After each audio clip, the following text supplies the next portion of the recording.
आपको भाग पॉलिटिक पढ़ा रहे थे, पॉलिटी के बारे में बता रहे थे।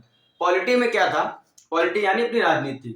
राजनीति कहाँ से है, राजनीति कहाँ से की जाती है, तो भारतीय संविधान के अनुसार राजनीति की जाती है। तो इसमें हमने आपको बताया थे भाग 22 होते हैं, भाग 22, अनुच्छेद 395, अनुसूचियां 8। अनुसूचियां हमने बता दी थी, उसकी वीडियो भी आपकी डिस्क्रिप्शन लिंक दे देंगे, आप वहां से जाकर देख सकते हैं। भाग हमने आपको भाग 3 तक पढ़ा दी, भाग 3 तक की वीडियो हमने बना रखी है, भाग 3 तक की वीडियो बना रखी। आज हम लोग भाग 4 में देखेंगे। भाग 4, भाग 3 तक की वीडियो भी आपको हमारे डिस्क्रिप्शन में मिल जाएगी, आप वहां से देख सकते हैं जाकर। ठीक, अब भाग 22 में 395 अनुच्छेद है, यानी 395 नंबर वाइज नंबर है, और भाग नंबर से देखेंगे तो 22 है। अगर का खा गा जोड़ लेंगे तो भाग बनते हैं 25, अनुच्छेद बनते हैं 470। अगर आप इसमें जोड़ें तो 470 भाग होते हैं। जिसे अपने भाग 3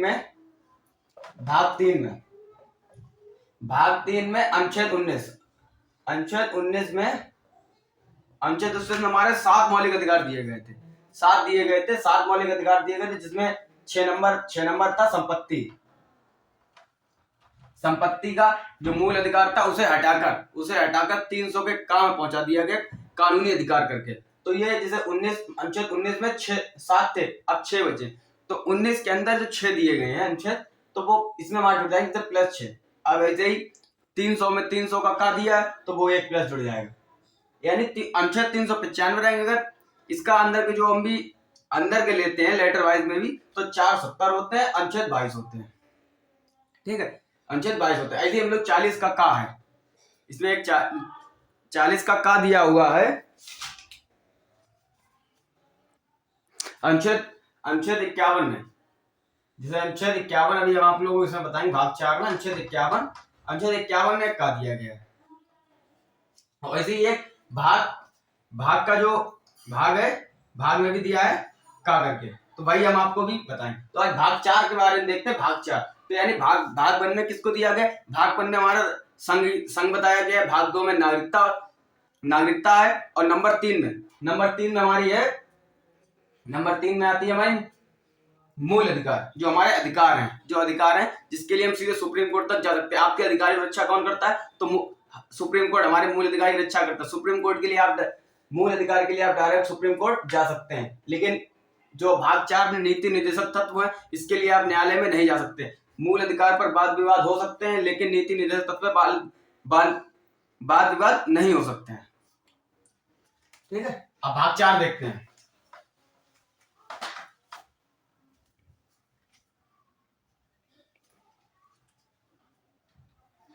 भाग 4 में कहां से कहां तक दिए गए, भाग 1 में संघ की चर्चा दी गई जो 1 से लेकर 4 तक है। भाग 1 में 1 से लेकर 4 तक अनुच्छेद आते हैं। भाग 2 में 5 से लेकर 11 तक अनुच्छेद है, नागरिकता के बारे में बताया गया जिसमें। और भाग 3 में 12 से 35 तक का वर्णन दिया गया है। 12 से 35 अनुच्छेदों का भाग 3 में दिया गया है। अब भाग 4 में दिया है हमारा 36 से लेकर 51 तक, 36 से लेकर 51 तक का इसमें वर्णन दिया गया है। ठीक है, भाग 4 में। अब भाग 4 में हम लोग देखते हैं, सबसे पहले क्या देखें, सबसे पहले 36 में आते हैं। 36 में इसको नीति निर्देशक तत्व कहते हैं। भाग 1 को कहते हैं संघ, और भाग 2 को कहते हैं नागरिकता के बारे में दिया गया है। भाग 3 में दिया हमारे जो मूल अधिकार है, और भाग 4 में नीति निर्देशक तत्व, जिसे हम लोग कहते हैं नीति निर्देशक तत्व। इसमें नीति निर्देशक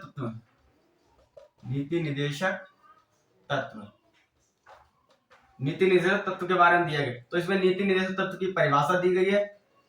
36 में नीति निर्देशक तत्व की परिभाषा दी गई है। और 37 में किसके बारे में बताया, 37 में ये बताया कि नीति निर्देशक तत्व में मतलब जो भी कार्य अगर सरकार आपके लिए करना चाह रही है, करने के लिए दिया इतने कार्य सरकार कर सकती है, ये अगर आप करें या ना करें, इसके लिए आप न्यायालय में नहीं जा सकते। तो 37 में ये बताया गया कि न्यायालय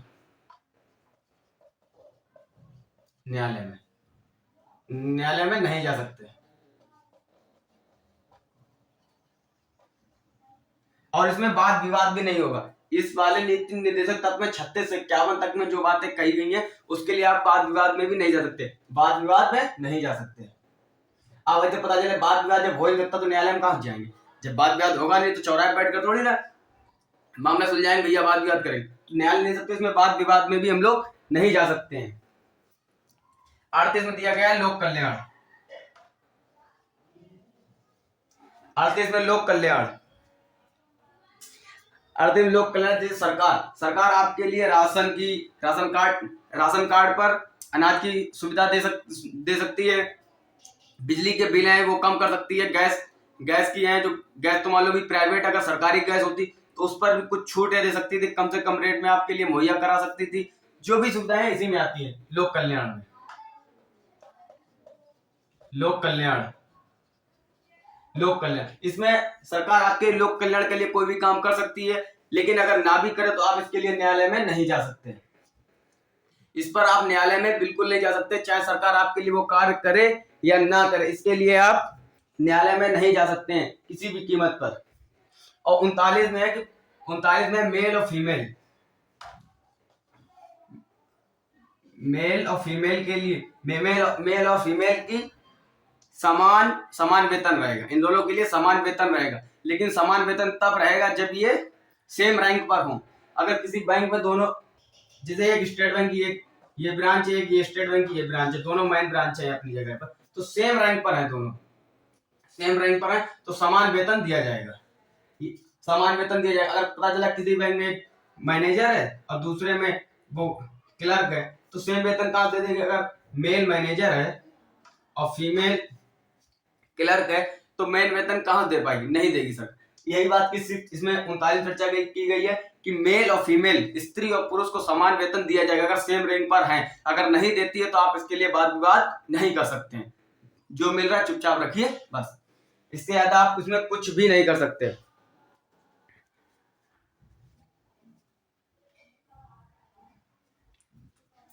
अब आते हैं 40 में।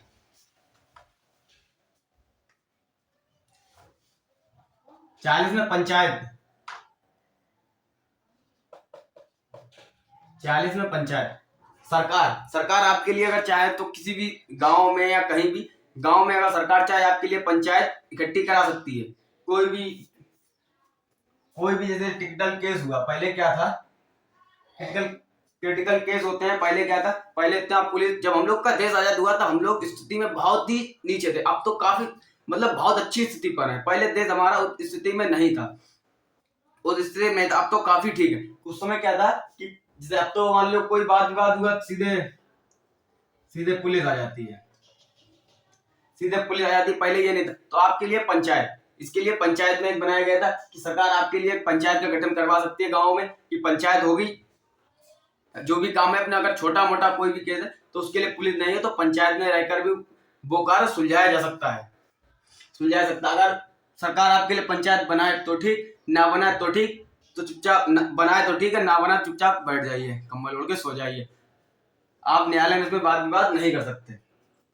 41 में दिया है दशा, यानी सरकार आपके लिए कुछ दशाओं पर आपकी सहायता करेगी, कुछ दशाओं पर आपके लिए सहायता करेगी। जैसे मान लीजिए कोई, जैसे अपने यहाँ व्यक्ति 60 साल का हो गए तो आप लोगों ने वृद्धा पेंशन देते हैं, सरकार उसे वृद्धा पेंशन देती है। अगर कोई विकलांग है तो उसे विकलांग पेंशन दी जाती है, ठीक है। कोई विकलांग विधवा, अगर विधवा पेंशन भी देती है, स्कॉलरशिप भी देती है, अगर ये सब सुविधाएं सरकार दे तो ठीक, ना दे तो ठीक, देती है तो आप उसका फायदा लीजिए। अब सरकार भी करे क्या? अगर आप किसी को भी स्कॉलरशिप अगर किसी लड़के को दे दिया तो किसी जाकर वैलेंटाइन डे पे टेडी बियर दे देगी, जाकर लड़की को दिया तो वो सूट सिलवा लेगी। मतलब सरकार को तो हर तरफ से लूटने पर रहते सर। ऐसे वृद्धा पेंशन जो दशा है, अगर सरकार आपको वृद्धा पेंशन देती है तो ठीक, ना देती है तो चुपचाप बैठे रहिए, मत जाइए। 37 नंबर पर पहले कह दिया, नीति निर्देशक तत्व में आप न्यायालय में नहीं जा सकते। न्यायालय में तभी जा सकते हैं जब आपका अनुच्छेद भाग 3 में जो आपके मूल अधिकार, उसके लिए आप सीधे सुप्रीम कोर्ट जा सकते हैं। उसके लिए डिस्ट्रिक्ट कोर्ट जाने की जरूरत नहीं है, ना हाई कोर्ट जाने की जरूरत, आप सीधे सुप्रीम कोर्ट जा सकते हैं। लेकिन इसमें जो नीति निर्देशक तत्व है, आप इसमें जितने भी वाक्य हैं उसके लिए आप वाद विवाद नहीं कर सकते। तो आपके लिए वृद्धा पेंशन दे सकती है, विकलांग पेंशन या विधवा पेंशन या स्कॉलरशिप। इस दशाओं पर आपकी सरकार कुछ छूटें मुहैया करा सकती है, दे सकती है।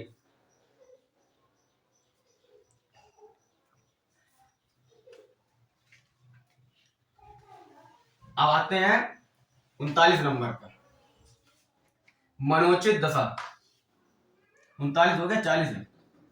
मनोचित दशा, मनोचित दशा 42 कर 43 है, 43। मनोचित दशा या प्रसूति। देखिए मनोचित दशा समझिए, मनोचित दशा और प्रसूति में क्या है, अगर कोई व्यक्ति अगर सरकार के अंदर काम करता है, सरकारी सिविल सर्वेंट है, तो उसमें क्या है कि मनोचित दशा, अगर उसकी तबीयत नहीं सही है या स्वास्थ्य से संबंधित किसी भी प्रकार से पीड़ित है, तो आप उससे कार्य नहीं करा सकते हैं, कार्य नहीं करा सकते, उसे मनोचित दशा कहते हैं। अब प्रसूति, अगर कोई महिला प्रेग्नेंट है तो उससे भी आप कार्य नहीं करा सकते, लेकिन हल्का फुल्का कराइए। अगर कोई जैसे रेलवे की कर्मचारी है, और रेलवे कर्मचारी अगर जैसे मान लीजिए उसमें है, जो रेल की पटरियां होती है उसकी व्यवस्था देखना, पटरियां सही है नहीं, तो उस पर भी महिलाओं की ड्यूटी लगती है। तो उस पर अगर है, तो अगर वो प्रेग्नेंट है तो उसमें रिस्क है काफी, पटरियों में गिट्टियां होती हैं, कहीं धोखे से पैर रपट जाए, गिर जाए, कुछ भी हो जाए, तो उसमें दो लोगों की जान खतरा होता है, एक उसको भी खतरा होता है और जो उसके गर्भ में है उसका भी खतरा होता है। तो इन दशाओं में आपसे ये कार्य नहीं करा सकते। हाँ, फिजिकली नहीं करा सकते तो किसी ऑफिस वर्क दे दीजिए, या पटरियों पर देख रेख के लिए उसे उस पोस्ट रख दीजिए, यहाँ उस तरफ आप देख लो, इस तरफ आप देख लो, तो वो बताती रहेगी ऐसे ऐसे होना। अगर सरकार ये करती है तो ठीक है, नहीं करती है तो आप जो कर रहे हैं चुप करते रहिए, कुछ नहीं कर सकते इसमें कि हम चले जाए भैया तबीयत सही नहीं है, हम नहीं कर सकते, आपको करना ही पड़ेगा। लेकिन सरकार ऐसा करती नहीं, सरकार छुट्टी दे देती है, आपको उस स्थिति पे लाके रख देती है जिसके लायक आप उस समय हैं। आप अगर सही हो जाते हैं तो आप कार्य कीजिए, अगर प्रसूति है, जब वो ठीक हो जाती है तब जो जिस कार्य में थी वो उस कार्य में दोबारा वापसी जा सकती है। अब 44 पे है समान सिविल संहिता। समान सिविल संहिता, समान सिविल संहिता। समान सिविल संहिता क्या है? समान सिविल संहिता यानी हर किसी को बराबर पे लाने के लिए हर तरफ से संविधान ने जो भी पिछड़े हुए सभी को समान लाने की कोशिश की, हर तरफ से जहां से भी हो सकता समान लाने। आप देखिएगा लगभग हर भाग में समान लाने की बात संविधानकर्ताओं द्वारा की गई है कि हर जो भी लोग पिछड़े हुए हैं उन सभी को समान लाया जाए। अब जैसे हम लोग देख लेते हैं, एक मुस्लिम समाज में क्या है, मुस्लिम समाज में देखा होगा कि तलाक पहले 3 बार किया हो गया तलाक, लेकिन अब स्थिति सुधर गई, अब ऐसा नहीं, 3 तलाक भी हट गए, लेकिन अब भी 3 महीने के अंतराल के अंदर तलाक ले सकते हैं, अब भी 3 महीने के अंतराल से तलाक ले सकते हैं, ठीक है, ले सकते हैं। लेकिन अब लेना नहीं, 3 तलाक तो हट ही गया है, नहीं ले सकते, ऐसे मानिए तलाक अब नहीं ले सकते, उस स्थिति में नहीं है। तो और में हिंदुओं में क्या था, उसमें तलाक लेना बहुत करना पड़ा, बहुत डिफिकल्ट था, क्योंकि 7 फेरे होते, सब कुछ होते हैं, काफी चीजें। तो अब तलाक लेना है तो आप फैमिली कोर्ट में जाइए, फिर आप जाके वहां अपना पक्ष रखिए कि ऐसा है, वो उसका चाहता है, इसके साथ हम नहीं रहना चाहता, उसके साथ नहीं रहना चाहता, जिस हिसाब से भी आपका कोर्ट फैसला सुना है तो उस आपको मान्य करना पड़ेगा। तो इसी में समान सिविल संहिता की चर्चा इसमें की गई है। अब 45 में 6 से 14 वर्ष तक के बच्चों को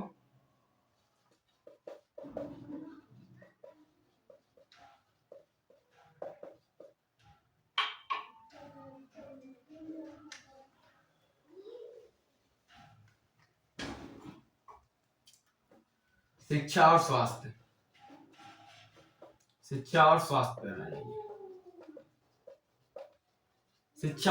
पर आई। 6 से 14 वर्ष तक के बच्चों को शिक्षा और स्वास्थ्य। आप देखिए उस समय क्या था, जब देश आजाद हुआ था उस स्थिति में नहीं थे कि शिक्षा भी निःशुल्क दे सके, तो उसको यहाँ पर रख दिया। अगर सरकार चाहे, सरकार की स्थिति सही है तो वो दे सकती है, नहीं भी देती तो आप इसके लिए न्यायालय नहीं जा सकते। लेकिन इसको हटाकर 300 के इसको 21 के काम में रख दिया गया है। 21 के काम में, जो हमारा भाग 3 के अनुच्छेद 19 में दिया गया है। 21 में निजता प्राइवेसी के बारे में भी दिया गया है, लेकिन 21 के काम में शिक्षा को रख दिया गया। यानी अब आपकी ये मूल अधिकार हो गया है।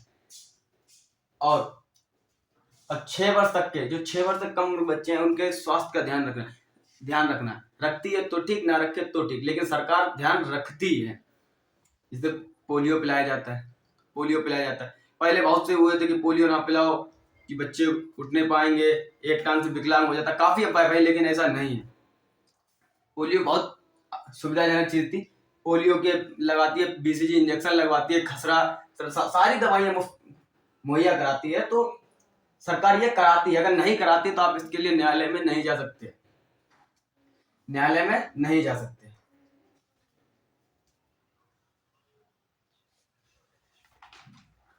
अब 46 में आते हैं।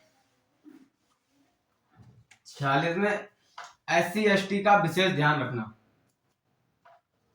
SC/ST का विशेष ध्यान रखना।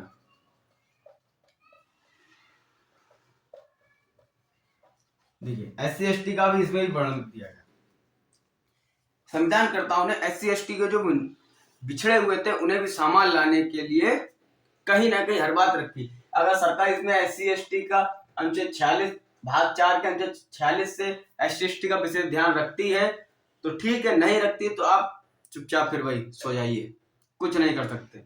ये सरकार का, ठीक है। 47 में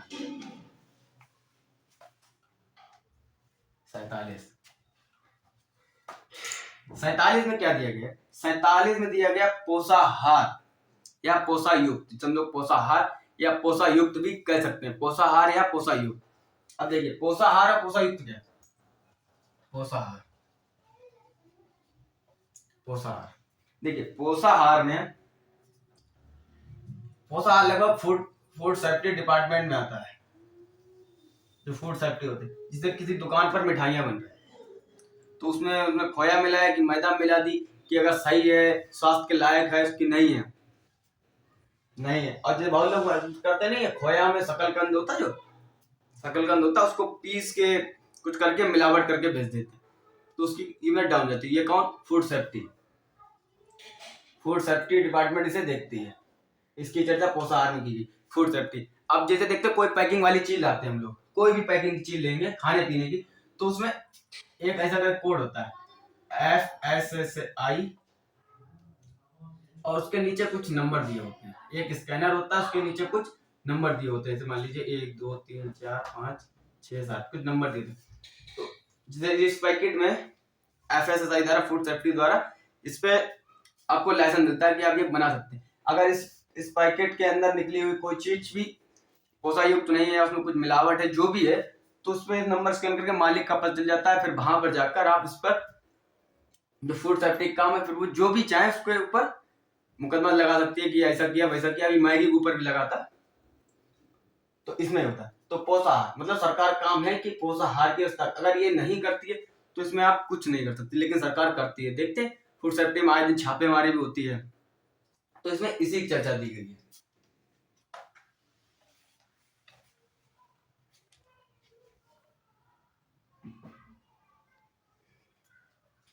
अब आते हैं 48 पर।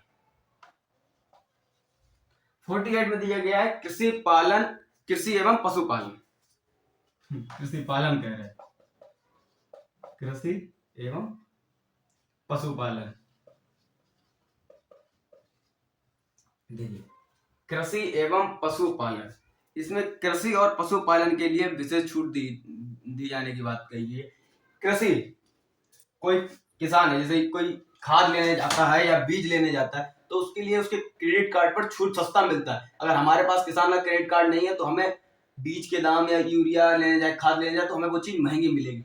लेकिन अगर कृषि लेने जाते हैं तो उसे सस्ती मिलती। अगर किसी लिए लोन कोई खेत खरीदना है या कोई कुछ किसी के लिए लोन लेता है, खेती करने के लिए लोन लेता है, तो उसे कम ब्याज पे भी लोन मिल जाता है, कम इंटरेस्ट पे भी लोन मिल जाता है, लेकिन हम लेने जाए तो 12% मिलेगा। हम अगर कहीं घर खरीदना तो 12% ब्याज मिलेगा, इन्हें शायद 8-9% पे लगभग मिल जाता है। अब पशुपालन के लिए, गाय भैंस के लिए लोन, पशुपालन के लिए भी लोन देना। और इसी में 48 का जो का है, 48 के काम में एक बात चर्चा की गई है, वन्य एवं वन्य जीव की रक्षा। वन एवं वन्य जीव की रक्षा, वन्य जीव रक्षा।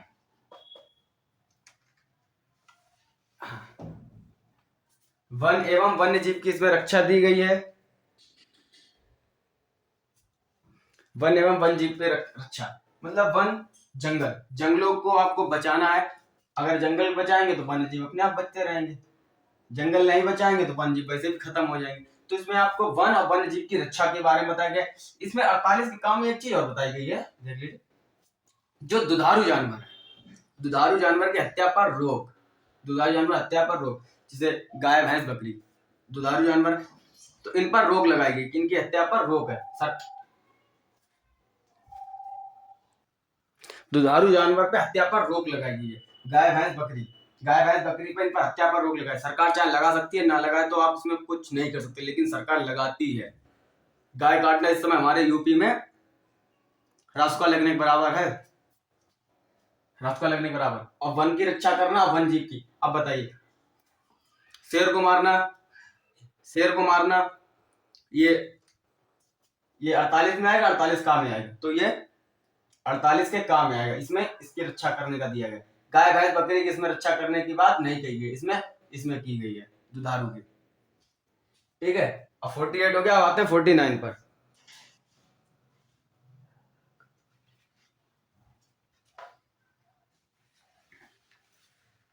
सरकारी स्मारक का संरक्षण 49 में।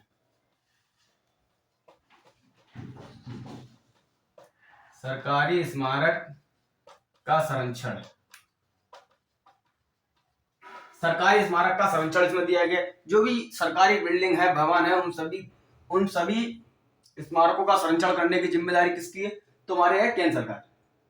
इसमें सरकार कुछ केंद्र सरकार की भी है, कुछ राज्य सरकार, ये समवर्ती सूची में आता है। तो समवर्ती सूची में आता है, इसमें भी अगर सरकार सरकारी स्मारक का संरक्षण करती है तो ठीक, नहीं करती है तो ठीक, इस पर कोई भी न्यायालय वाद विवाद कर ही नहीं सकते। 37 में पहले शुरुआत में कहते हैं इसका कोई भी मामला न्यायालय में नहीं जाएगा, वाद विवाद होगा नहीं तो न्यायालय में जाएगा नहीं। अगर वाद विवाद करेंगे तो सुलझाएंगे कहां पर? चौराहे पे बैठ कर या आम के पेड़ के नीचे गांव में? कहीं नहीं सुलझा सकते। ठीक है, 49 का हो गया। अब 50 में दिया गया है न्यायपालिका से कार्यपालिका को अलग करना। न्यायपालिका से कार्यपालिका को अलग करना,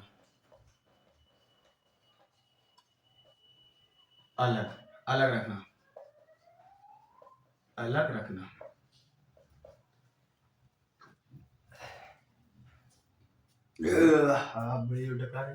न्यायपालिका से कार्यपालिका को अलग करना कैसे? न्यायपालिका क्या है और कार्यपालिका क्या है? न्यायपालिका के प्रधान होते हैं राष्ट्रपति। न्यायपालिका से कार्यपालिका को अलग रखना। देखिए, न्यायपालिका हाई कोर्ट हो जाती है, कोर्ट जैसे सुप्रीम कोर्ट है, न्यायपालिका हाई कोर्ट है, न्यायपालिका डिस्ट्रिक्ट कोर्ट है तो न्यायपालिका। और कार्यपालिका में कर्मचारी।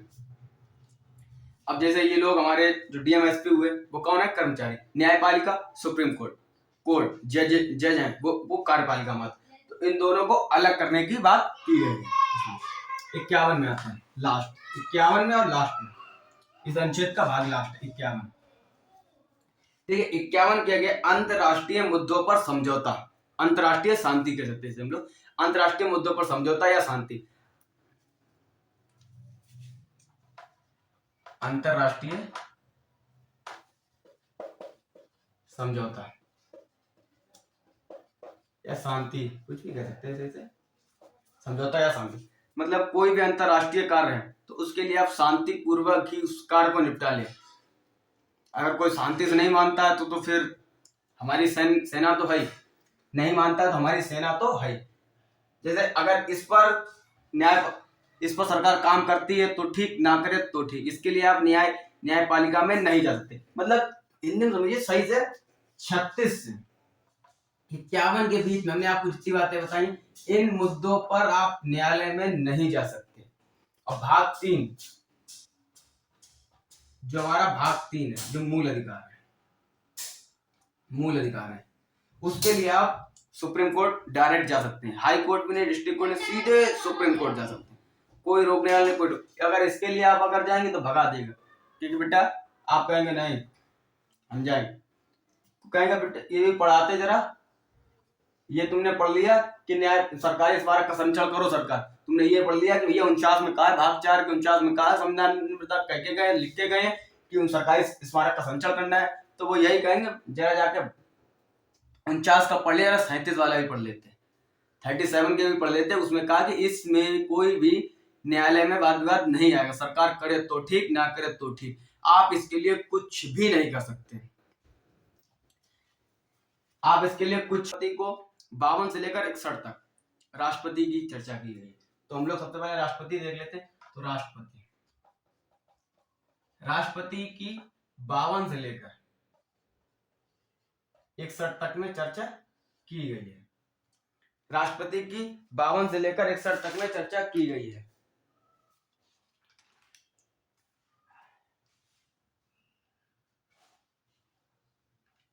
अब 52 पे आते हैं। 52 में राष्ट्रपति का पद, राष्ट्रपति के पद के बारे में बताया गया कि राष्ट्रपति का पद, राष्ट्रपति के पद के बारे में बताया गया कि राष्ट्रपति का कौन सा पद है, जो कहां से लाया गया था, तो वो ब्रिटेन की महारानी से वो पद लाया गया था। ब्रिटेन की महारानी से वो पद लाया गया था।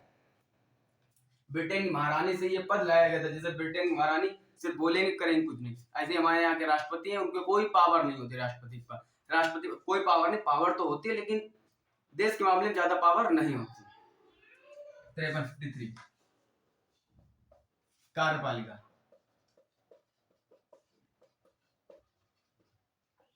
कार्यपालिका 2 प्रकार की होती है, एक औपचारिक एक वास्तविक, 2 प्रकार की होती है, एक औपचारिक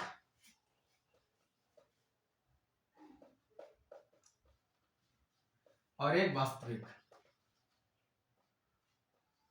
एक औपचारिक होती है और एक वास्तविक होती है। देखिए औपचारिक और वास्तविक में क्या अंतर है? वास्तविक यानी जो करना चाह रहा है, जो करेगा भाई वास्तविक। औपचारिक जो चुपचाप रहेगा, लास्ट डिसीजन दे दिया, उनसे कहा यहाँ पे हाँ बोल दो, उसने हाँ बोल दिया भाई।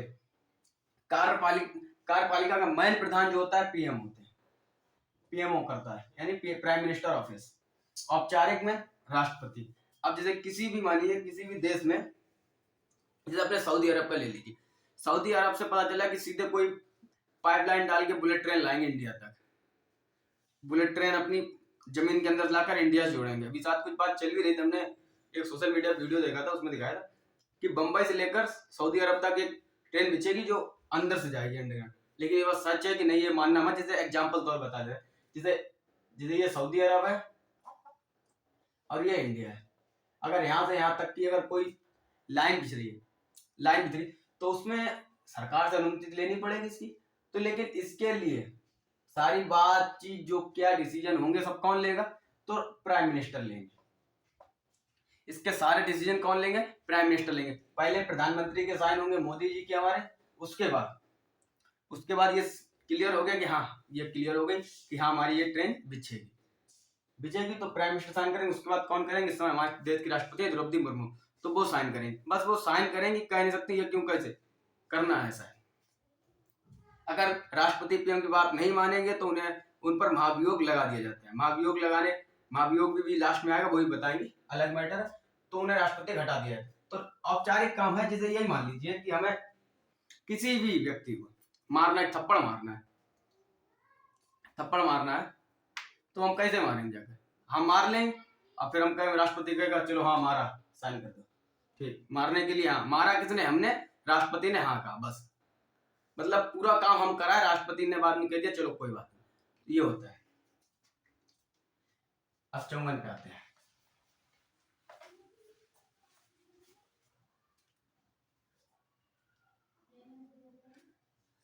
54 पे है निर्वाचन, इनका निर्वाचन। अब देखिए इनका निर्वाचन यानी चुनाव। इनका चुनाव आम लोगों के तरीके नहीं होता। हम लोगों में जाके वोट, राष्ट्रपति का वोट नहीं डाल सकते। हम राष्ट्रपति का वोट नहीं डाल सकते। राष्ट्रपति का वोट कौन डालता है? जिसे हम लोग चुनते हैं, फिर वो लोग जाकर राष्ट्रपति को चुनते हैं। जैसे हमारे यहाँ सांसद, विधायक, राज्यसभा के होते सदस्य, तो वो लोग राष्ट्रपति का चुनाव करते हैं। वो लोग राष्ट्रपति का चुनाव करते हैं। राष्ट्रपति के चुनाव में कितने लोग भाग लेते हैं? तीन लोग भाग लेते हैं। राष्ट्रपति के चुनाव में 3 लोग भाग लेते हैं, लोकसभा, विधानसभा और राज्यसभा। लोकसभा, चलिए राज्यसभा इधर करते हैं साइड में, ये दोनों सेंट्रल में आते हैं।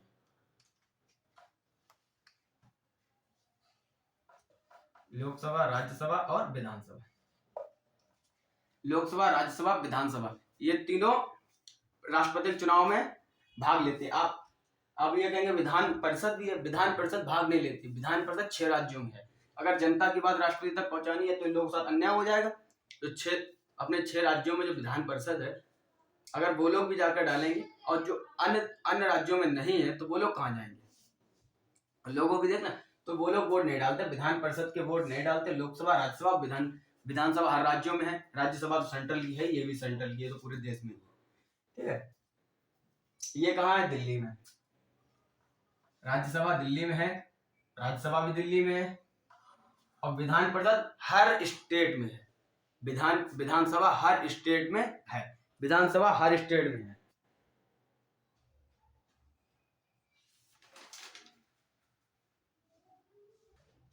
और जैसे अपने लोकसभा में राष्ट्रपति दो एंग्लो इंडिया को मनोनीत करता है। जैसे एंग्लो कौन होते हैं? Anglo India. जैसे हमारे भी जो ब्रिटिश सरकार थी, उन्होंने 200 साल राज किया। थोड़ा बहुत नहीं, 200 साल किया राज।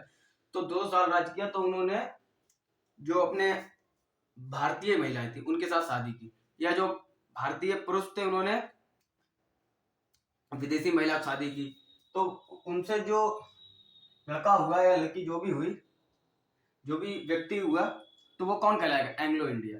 तो उन एंग्लो इंडिया को राष्ट्रपति, प्रेसिडेंट, राष्ट्रपति उन दोनों को लोकसभा में मनोनीत कर सकते हैं। वो वोट नहीं डालते हैं, वो उनको मनोनीत कर सकते हैं। जिसे पता चला अगर राष्ट्रपति ने मनोनीत कर दिया, राष्ट्रपति ने मनोनीत किया, अगर वो लोग चुनाव लेने का, राष्ट्रपति ने इनको मनोनीत किया, तो ये दोनों वोट किसे देंगे? एक ही को देंगे जाकर, राष्ट्रपति को वोट देंगे जाकर, राष्ट्रपति को वोट देंगे जाकर। इसीलिए जो भी एंग्लो इंडिया है, एंग्लो इंडिया के जो 2 सदस्य होते हैं, 2 सदस्य, ये राष्ट्रपति को वोट नहीं दे सकते। और राज्यसभा में 12 सदस्यों को मनोनीत करते हैं राष्ट्रपति।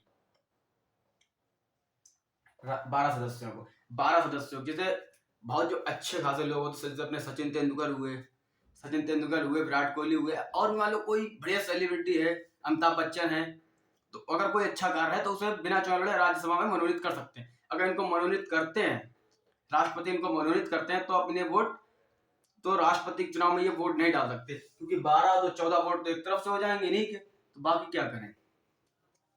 तो ये लोग वोट नहीं डाल सकते, ये दोनों वोट नहीं डाल सकते। अब 55 में आते हैं।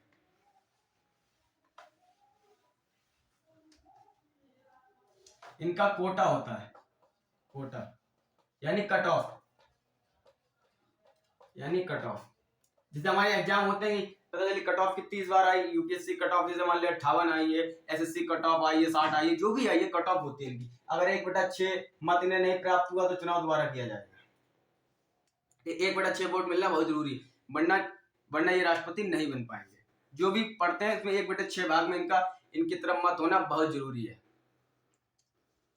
और 56 पे आती है योग्यता, आती है 56 पे कार्यकाल है, 56 पे कार्यकाल आता है इनका कार्यकाल। 56 में कार्यकाल कितने का होता है? ये 5 वर्ष।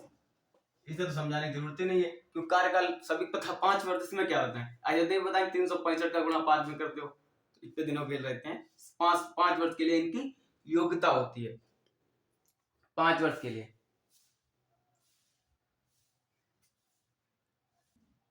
और 57 में आती है, 57 में हम लोग देखेंगे दोबारा नियुक्ति। मतलब किसी भी राष्ट्रपति की दोबारा नियुक्ति कर सकते हैं, किसी भी राष्ट्रपति की दोबारा नियुक्ति कर सकते हैं, लेकिन अभी तक राष्ट्रपति 2 बार राष्ट्रपति चुने गए। हमारे प्रथम राष्ट्रपति डॉक्टर राजेंद्र प्रसाद ही 2 बार राष्ट्रपति रहे हैं। राजेंद्र प्रसाद, दोबारा नियुक्ति, किसी भी राष्ट्रपति की दोबारा नियुक्ति हो सकती है, नियुक्ति कर सकते हैं, दोबारा नियुक्ति कर सकते हैं। और 58 में आती है राष्ट्रपति की योग्यता। मतलब राष्ट्रपति बनने के लिए आपकी क्या योग्यता होनी चाहिए। राष्ट्रपति बनने के लिए सबसे पहले आप भारत के एक नागरिक होने चाहिए, भारत का नागरिक हो, जो भी नहीं एंग्लो इंडिया हो कुछ नहीं, भारत का नागरिक होना चाहिए। और भारत का नागरिक होना चाहिए और कम से कम 35 वर्ष की आयु पूर्ण हो चुकी हो। 35 वर्ष की आयु पूर्ण होने पर ही आपको राष्ट्रपति बनने के काबिल हो जाते हैं। 35 वर्ष की आयु आपकी पूर्ण हो जाएगी तो आप इसके लिए हो जाएंगे। और लोकसभा की विचारधारा रखता हो, लोकसभा की योग्यता हो उसको, और उसकी लोकसभा की योग्यता होनी चाहिए, तभी राष्ट्रपति बन सकते हैं। अब ये बताइए, लोकसभा में योग्यता क्या मांगते हैं? 25 वर्ष होनी चाहिए लोकसभा में जाने के लिए, लेकिन इसमें 35 है तो आराम से हो जाएगी। और नंबर 2 पे क्या कहा था कि भारत का नागरिक हो, भारत का नागरिक भी, तो लोकसभा की तो योग्यता है ही, लेकिन इसमें एक चीज और बताया गया है, एक शर्त है, जिसे पता चला ये योग्यता तो करोड़ों लोगों के पास है। 35 वर्ष की आयु तो हमारे 140 करोड़ की जनसंख्या में करोड़ों लोगों की 35 वर्ष आयु पूर्ण कर चुके हैं, सभी लोग भारत के नागरिक हैं।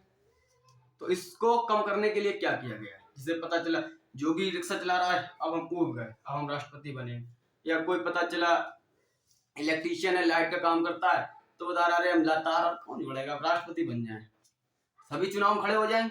अगर ऐसे चुनाव खड़े हो गए तो फिर क्या किया जाए? उसके लिए शर्त दी गई थी कि लोकसभा में 50 प्रस्तावक और 50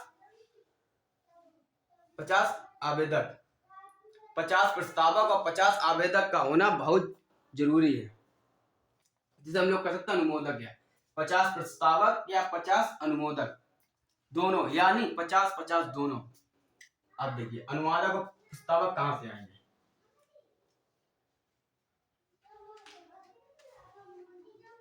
जैसे ये मान लीजिए ये लोकसभा है, ये लोकसभा ये राज्यसभा, दोनों पास ही में ही है, दीवार से बीच का फर्क, दोनों पास ही पास है, लोकसभा और राज्यसभा दोनों पास ही पास है। आप चाहे 50 इसमें से लाइए चाहे 50 इसमें से लाइए, आप चाहे 50 राज्यसभा लाइए चाहे 50 लोकसभा लाइए, कहीं से लाइए, चाहे इकट्ठे 50 ले आइए, चाहे लोकसभा इकट्ठे 50 ले आइए, चाहे राज्यसभा से 50 ले आइए, या 10 इसमें ले आइए, 40 इसमें ले आइए, या 40 इसमें ले आइए, या 10 इसमें ले आइए, 25-30 कैसे भी करके आपको 50 करने पहले 50 लोग प्रस्तावक, यानी वो लिख के देंगे कि ये लीजिए हम इनको राष्ट्रपति पद के चुनाव के लिए उम्मीदवार खड़ा करते हैं। तो 50 अगर उन्होंने दे दिए तो राष्ट्रपति का चुनाव उनके द्वारा, उन्हें राष्ट्रपति के चुनाव के लड़ने के काबिल हो जाएंगे, अगर 50 प्रस्तावक आ गए। लेकिन फिर भी नहीं होंगे, लड़ने के एक सीढ़ी पार कर लेंगे, लेकिन एक पे भी रुके रहेंगे। 50 आवेदक, लोकसभा और राज्यसभा से ही 50 आवेदक भी चाहिए, यानी अनुमोदक भी चाहिए। कैसे अनुमोदक? लिखित दें कि हाँ हम इन्हें चाहते हैं। लेकिन कौन 50 होने चाहिए? जो प्रस्तावक में पहले 50 दे चुके हैं उनका नाम नहीं होना चाहिए, और 50 हो तब वो राष्ट्रपति के लिए हो सकते हैं। अब कोई रिक्शा वाला 50 सांसद कहां से लाएगा अपने पक्ष में करने के लिए? 50 के तो सांसदों के नाम भी नहीं मालूम होंगे, तो कहां से ले आएंगे? यही तो 50 आपके पास प्रस्तावक होने चाहिए, कम से कम 50 प्रस्तावक होने चाहिए। ठीक, तो ये राष्ट्रपति की योग्यता होती है, ये राष्ट्रपति की योग्यता चाहिए। अब आते हैं 59 में।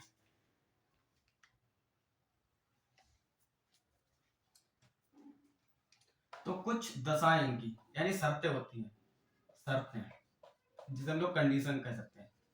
कंडीशन क्या कंडीशन? कम से कम जमानत के लिए 15,000 रुपए इन्हें जमा करने पड़ेंगे। गरीब आदमी को नहीं लेते, 15,000 रुपए होने चाहिए जमानत के तौर पर। इन्हें 15,000 रुपए देने पड़ेंगे जमा किया। कम से कम जमानत के तौर पे 15,000 रुपए जमा करने पड़ेंगे और पागल नहीं होने चाहिए, पागल नहीं होने चाहिए, या दिवालिया और दिवालिया भी नहीं होने चाहिए,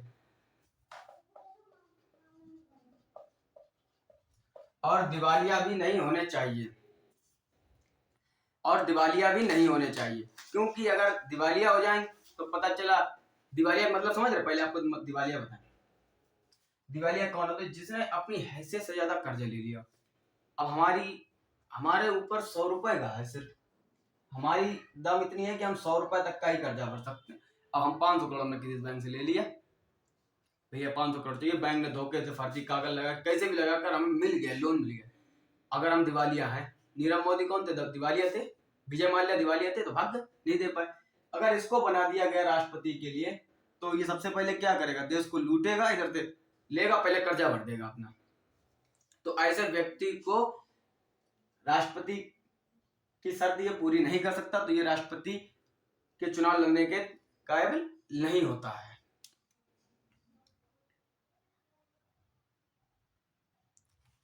और संसद या विधानमंडल या विधानसभा कह सकते हैं, संसद या विधानमंडल, संसद या विधानमंडल, संसद या विधानमंडल कह सकते हैं। और इसे हम लोग कहते हैं लाभ के पद पर नहीं होना चाहिए।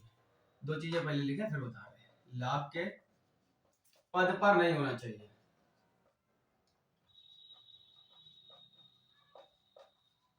लाभ के पद पर नहीं होना चाहिए। संसद या विधानमंडल या लाभ के पद पर नहीं होना चाहिए। अब समझिए, संसद या विधानमंडल, इनमें यानी विधायक सांसद कोई भी हो सकते हैं। संसद से सांसद, विधानमंडल से विधायक। अगर लाभ के पद तो मतलब सरकारी नौकरी होती है कि आप उससे लाभ ले रहे।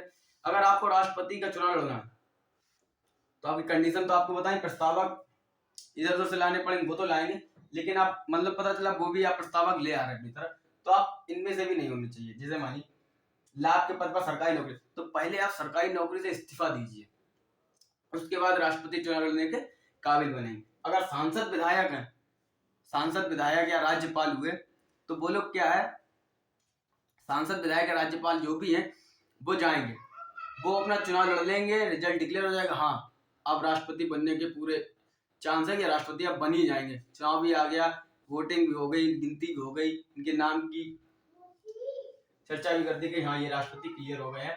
तो उसमें उसके बाद ये उसमें जिस पद पे थे सांसद विधायक, जिस पद पे थे वो वहां से इस्तीफा, राज्यपाल से इस्तीफा दे सकते हैं। लेकिन अगर सरकारी नौकरी करने वाला अगर कोई ये सारी सुविधाएं पूरी कर लेता है तो उसे पहले नौकरी से इस्तीफा देना पड़ेगा। नौकरी इस्तीफा देने के बाद ही वो चुनाव लड़ने के काबिल बनेगा। अगर चुनाव नहीं लड़ा तो फिर उसे दिवालिया कर देंगे।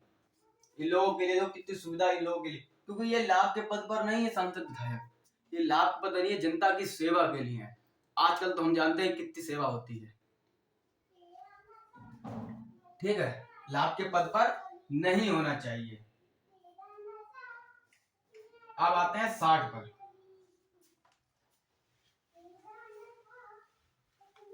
60 पर आते हैं।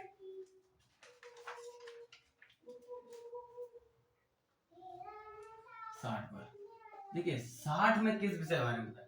60 में दिया गया शपथ,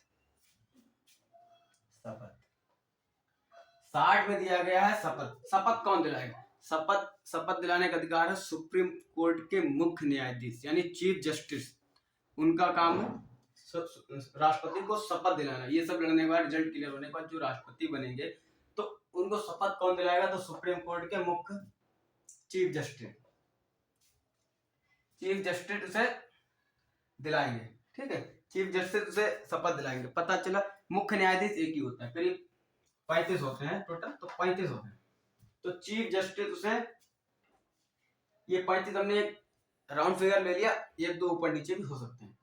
तो चीफ जस्टिस है तो वो इनको शपथ दिलाने का अधिकार चीफ जस्टिस को होता। अगर पता चले चीफ जस्टिस नहीं है, अपने सड़वाइन के यहाँ घूमने गए हैं, या अपने ससुराल गए हैं, या बेटी के ससुराल गए, या बेटा के ससुराल गए, या अपने बहनों के घर पर कहीं भी गए, मान लो छुट्टी पर है, कहीं भी गए, लड़की की शादी कर रहे हैं, लड़के की शादी कर रहे हैं, पोते का जन्मदिन मना रहे, कहीं भी छुट्टी पर है, अगर वो छुट्टी पर है तो इनको शपथ कौन दिलाएगा? इनमें जो अन्य सदस्य जो चीफ होगा, अन्य सदस्यों का जो चीफ होगा वो दिलाएगा। अगर वो भी छुट्टी पर चले गए तो उनसे जो चीफ होगा तो वो दिलाएगा, अगर जो उनसे चीफ है तो वो दिलाएगा। मतलब शपथ तो कोई ना कोई दिलाएगा, जो भी मौजूद होगा, जितने भी जज मौजूद होंगे वहां पर, जितने जज मौजूद होंगे, तो उनसे जो सबसे सीनियर होगा वो इनको शपथ दिलाएगा। लेकिन मेन अधिकार किसको है? सुप्रीम कोर्ट के चीफ जस्टिस को, कि यही दिला सकते हैं। 60 हो गया। 61 में आते हैं महाभियोग। महाभियोग, ये महाभियोग राष्ट्रपति के लिए समझ लो बहुत खतरनाक चीज है, लेकिन आज तक इस पर अभी तक यूज नहीं किया गया।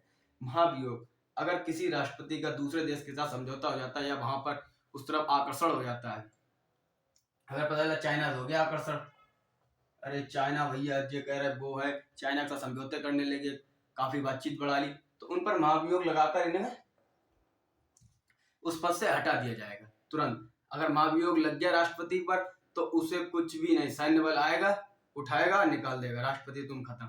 ना उन्हें कोई पेंशन, सारी सुविधाएं से मुक्त। अगर राष्ट्रपति 5 साल कायदे बनकर अपना इस्तीफा देकर जाते हैं तो सारी सुविधाएं मिलती हैं, सुरक्षा के लिए तक गार्ड दिए जाते, सब कुछ दिया जाता है। लेकिन महाभियोग आज तक किसी भी राष्ट्रपति के ऊपर नहीं लगा। क्यों नहीं लगा? ये हिंदुस्तान है। चाइना महाभियोग के लिए भी निकालना ही बहुत कठिन होता है। महाभियोग के लिए प्रस्तावक, आवेदक, महाभियोग की काफी लंबी चर्चा, इस टॉपिक की वीडियो हम आपको अलग सुनाते हैं। 60 में समझिए सिर्फ महाभियोग। आज काफी लंबी वीडियो हो रही है, तो अब 60 तक, 61 तक हो गए हैं। अब हम आपको कल 62 से लेकर 151 तक के बारे में पढ़ाएंगे। बस आज के लिए इतना ही। जय हिंद।